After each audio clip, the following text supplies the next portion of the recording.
waba warigeze wibaza impamvu haba igihuri y'ibiryo kandi byiza ariko bikagutera kumererwa nabi ukumva uremerewe mu nda cyangwa unaniwe? Nakumenyesha ko ibyo biba bitatewe n'ibyo wariye gusa, ahubwo biba byanatewe n'igihe ubiririye. Wigeze se umenya ko kurya inyama nka nyuma ya 3 z'ijoro cyaba ari icyaha gihanwa n'amategeko y'igifu? Reka nkubwirire, ntabwo ari ibyo urya bikugira amaringaringa cyangwa bikaguha imyuka, ahubwo ni igihe ubiririye. Umubiri wacu ufite isaha y'imbere bita rythme circadienne mu gifaransa, idahwema gutunganya uko igogora rigenda, uko usinzira n'uko umubiri ubyutsa ingufu, ndetse n'igihe igifu cyawe kibaza impamvu warenze ku masezerano mwagiranye yo kugishyiramo ibyo kurya. Iki kiganiro kiragufasha kumenya ibyo kurya n'igihe nyacyo, byaba ibifasha gutangira umunsi neza, ibyo kwirinda igihe ushaka kwisinzirira neza utabanje gusura toilette inshuro nyinshi, ndetse n'ibyatuma udashyuhagana ku manywa y'ihangu. Muri make tugiye kurebera hamwe uko wahuza imirire n'isaha y'umubiri wawe. Ariko mbere y'uko twinjira neza muri iyi ngingo, reka tubanze tubashimire mwese abakurikirana utuntu tw'ubwenge, tunashimire n'abakomeza kuduha ibitekerezo. Turashimira cyane kandi abamaze gukora subscribe kubwo kudutera ingufu mu kubashakiriza inkuru ku buzima. Nawe utarakora subscribe nuramuka unyuzwe n'iki kiganiro, twakwisabira gukora subscribe ukinjira mu muryango w'utuntu tw'ubwenge. Wibuke kandi no gukanda ku gashusho k'inzogera, bityo ujye ubona ibiganiro byacu mu ba mbere. Bantu bacu rero, mukomeze muduhe ibitekerezo kandi nimunyurwa n'ibyo tubagezaho, mukande ka like na share, nyuma mubisangize inshuti zanyu.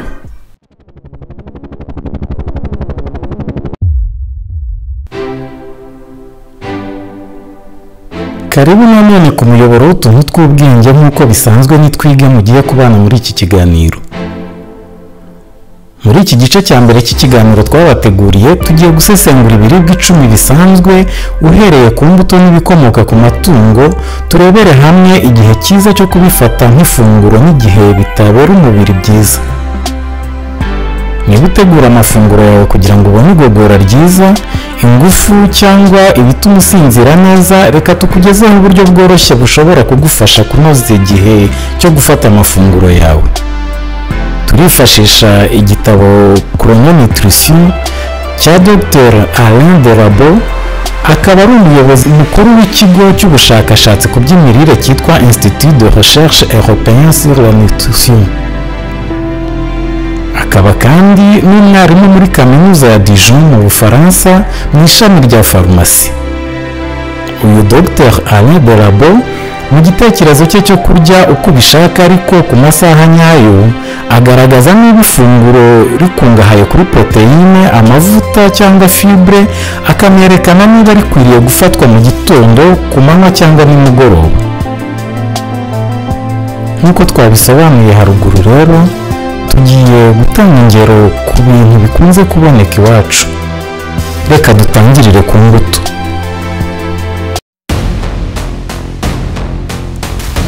Igihe cyiza cyo gufata umuneke ni mu gitondo, kuko ubonekamo potassium yongera imbaraga, bigatuma utangira umunsi neza. Umuneke ukaba wanafatwa hagati y'ifunguro n'irindi kuko utanga ingufu zihuse, ukanagira fibre zifasha mu gikorwa cy'igogora. Wakwirinda gufata umuneke ku mugoroba cyangwa nijoro, kuko nubwo umuneke ari mwiza, ushobora kutorohera bamwe mu gihe bawufata nijoro cyane, kuko urimo isukari ishobora kuzamura ingufu mu gihe umubiri witeguye kuruhuka.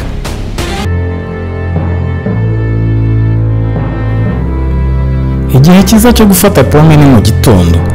Pome irimo fibre nyinshi, by'umwihariko pectine ifasha igogorwa ryiza ku munsi wose.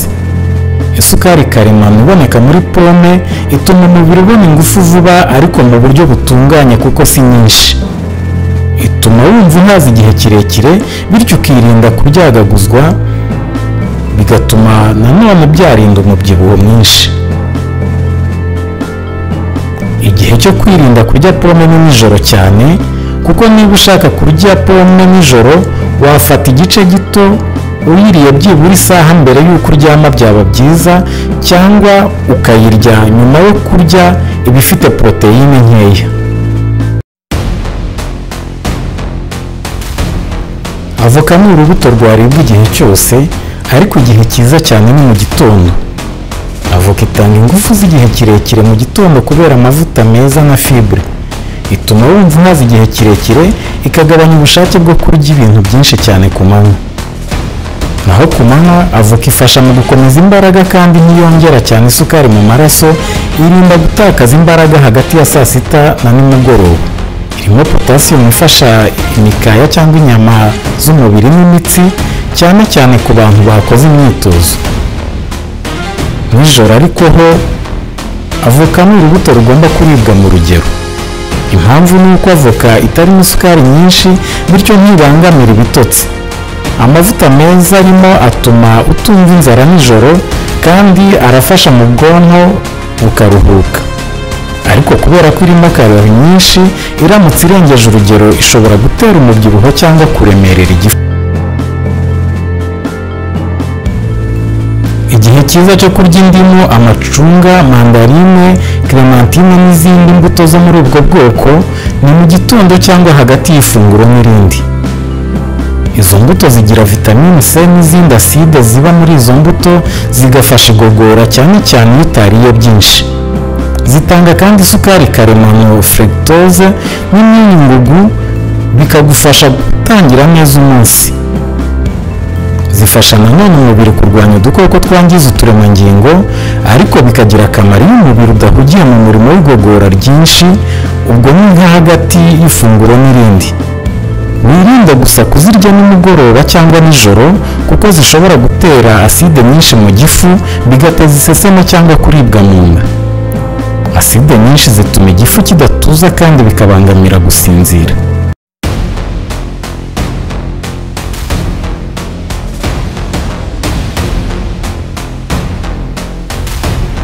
Igihe cyiza cyo kurya inkeri cyangwa imizabibu ni nijoro, kuko zikungahaye kuri melatonine ituma usinzira neza.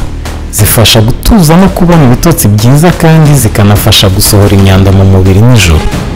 Ushobora kuzivanga mu kirahuri cy'ikivuguto, kuzifata urimo kunywa ka cyayi ka nimugoroba, cyangwa kuzirya nk'urya ubunyobwa. Gusa wirinde kuzirya mu gitondo, kuko isukari nyinshi ibamo ishobora gutuma isukari y'amaraso izamuka cyane. Nyuma yo gutanga ingero kuri zimwe mu mbuto zikunze kuboneka iwacu, reka dutange n'ingero ku bikomoka ku matungo.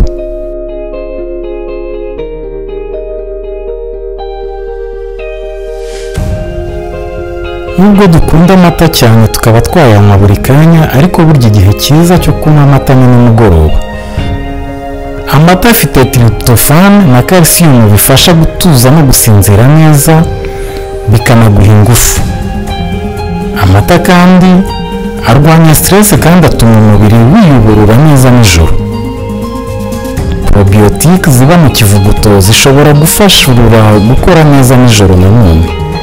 Ikindi gihe cyiza ni nyuma yo gukora siporo, kuko amata afasha gusana imikaya cyangwa se muscle n'izindi ngingo zashegeshwe. Gusa igihe kitari cyiza cyo gufata amata ni mu gitondo kare, kuko ashobora gutuma igogora rigenda gahoro, ndetse agatera kwituma nabi iyo ahujwe n'ibiryo biremereye. Igihe cyiza cyo gufata amagi ni mu gitondo, kuko yuzuyemo poroteyine n'amavuta byiza, bitanga ingufu zo gutangira umunsi, bikanafasha kumva uhaza igihe kirekire.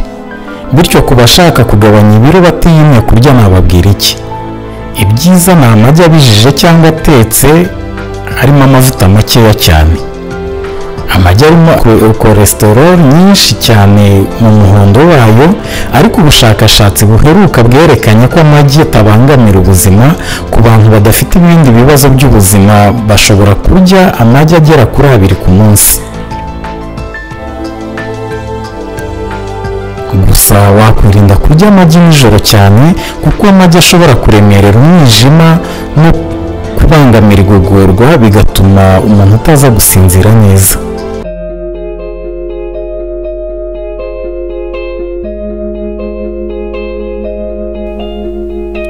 Igihe cyiza cyo kurya inkoko ni ku manywa cyangwa nimugoroba hakiri kare. Inkoko zigira poroteyine yoroheje ifasha kubaka imitsi no kumva uhaze. Iyo poroteyine ifasha kandi kongera imbaraga. Ni byiza ko wakwitekera inkoko irimo imboga, amavuta make, ukayibiza cyangwa ukayotsa. Gusa wakwirinda kurya inkoko nijoro cyane kuko igogora riba rigoye cyane cyane iyo irimo amavuta menshi cyangwa ibirungo byinshi. Ikindi wakwirinda ni ukurya kenshi inkoko irimo amavuta. Nubwo inkoko iryoha iyo ikaranze ariko bitera ingaruka mu buzima nanone iyo harimo ibirungo byinshi nka za sositomate, amakibe, za mayoneze n'ibindi. Nabyo byongera sodium na za karori zidakenewe mu mubiri. Irinde nanone amagufa cyangwa uruhu by'inkoko kuko nabyo bigira ibinure byinshi.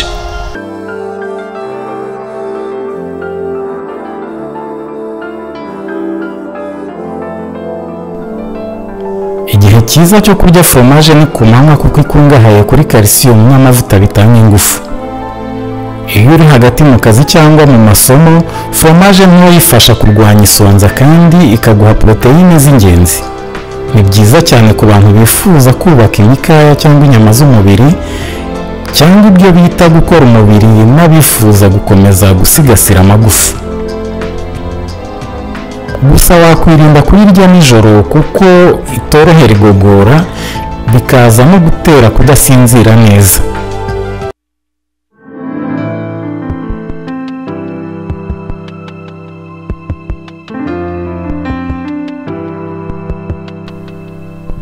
Igihe cyiza cyo kurya ifi ni ku manywa na nimugoroba kuko ifi itanga poroteyine zidafite ibinure byinshi kandi zikwira mu mubiri buhoro buhoro, bigatuma usonza gake. Omega 3 ibamo ifasha ubwonko gukora neza, umutima ugakomeza umuvuduko mwiza w'amaraso ndetse bigatera no kugabanya stress. Ibyiza rero ni ukwirira ifi yokeje, iyatetswe mu mazi cyangwa iseye, ukayirisha imboga n'ibinyampeke nk'umuceri, ubugari, kawunga cyangwa ibijumba. Inzobere mu mirire zemeza ko kuba bishoboye kurya ifi nka 2 cyangwa 3 mu cyumweru ari byiza. Gusa wakwirinda kurya ifi nijoro cyane kuko poroteyine muri rusange zifata igihe kinini mu igogora. Ikindi ni ukwitondera kurya ifi yarengeje igihe kuko ishobora gutera indwara. Wahitamo ifi itoshye cyangwa ifi yabitswe neza. Amafi yo mu nganda nka za pane cyangwa sergere akenshi aba yaravanzwemo ibinure byinshi n'umunyu mwinshi kugira ngo abashe kubikika igihe kirekire cyane. Ntabwo rero ari amahitamo meza wakwizera buri gihe.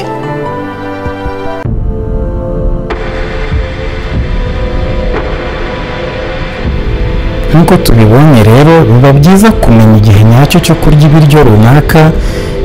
Bikaba ingenzi kumenya ibishobora kugira uruhare rukomeye mu gutuma ugira igogora ryiza, imbaraga zihamye umunsi wose, ibitotsi byiza nijoro ndetse no kugabanya ibinure cyangwa kubaka umubiri mu buryo bworoshye. Ibi byari igice cya mbere cy'uru rugendo rwo gusobanukirwa ibiribwa utagombye kurira igihe uboneye. Twarebye ingero 10 ku mbuto n'ibikomoka ku matungo. Mu gice cya kabiri tuzavuga ku ngero 10 noneho ku mboga n'ibinyampeke. Tuzabasha kumenya neza igihe cyiza cyo kurya imboga nka karoti n'ibinyampeke nk'umuceri n'ibindi mu bikunze kuboneka iwacu. Ntuzacikwe n'igice cya kabiri kugira ngo wuzuze ishusho y'imirire ijyanye n'isaha kamere y'umubiri wawe. Niba ukunze iki kiganiro bitwereka ukora aka like aho munsi, ubundi tugumana no mu bindi biganiro ku buzima bwubakiye ku bumenyi n'ubushishozi. Twongere duhure no mu kiganiro cy'ubutaha. Turabakunda kandi mugire ibihe byiza.